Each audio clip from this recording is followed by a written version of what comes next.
রহস্যজনকভাবে অগ্নিদগ্ধ হয়ে মৃত্যু এক গৃহবধূর। মৃত গৃহবধূর নাম যমুনা অধিকারী, বয়স ৪৫ বছর, বাড়ি শ্রীনগর থানার অন্তর্গত শ্যামাপ্রসাদ কলোনি এলাকায়। ১৫ ফেব্রুয়ারি নিজ বাড়িতে অগ্নিদগ্ধ হয় যমুনা অধিকারী। তারপর থেকে জিবি হাসপাতালে আশঙ্কাজনক অবস্থায় চিকিৎসা চলছিল। অবশেষে বুধবার সকালে জিবি হাসপাতালে চিকিৎসাধীন অবস্থায় মৃত্যু হয় যমুনা অধিকারীর। মৃত যমুনা অধিকারীর বড় ছেলে জানান, উনার মা দীর্ঘ বছর ধরে মানসিকভাবে অসুস্থ ছিল। চিকিৎসাও করানো হয়েছে। চিকিৎসা করার পর কিছুদিন স্বাভাবিক থাকে। এরই মধ্যে ১৫ ফেব্রুয়ারি রাতে ফের একবার মানসিকভাবে অসুস্থ হয়ে যান যমুনা অধিকারী। একটা সময় তিনি উন্মত্ত হয়ে যান, ঘরের আসবাবপত্র ভেঙে ফেলেন। পরে তিনি নিজের শরীরে কেরোসিন ঢেলে দিয়ে আগুন লাগিয়ে দেন। গুরুতর আহত অবস্থায় যমুনা অধিকারীকে নিয়ে যাওয়া হয় জিবি হাসপাতালে।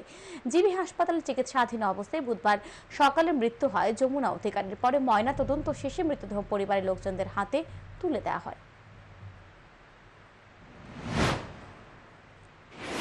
আর আমি যে সময় এটা থাকতাম ওই সময় থেকে আলকা টালকা চিকিৎসা চলতেছিল ওনার।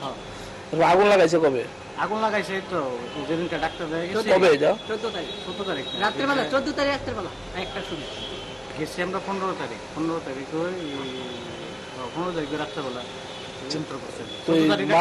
মারা গেছে কবে? মারা গেছে সকালে।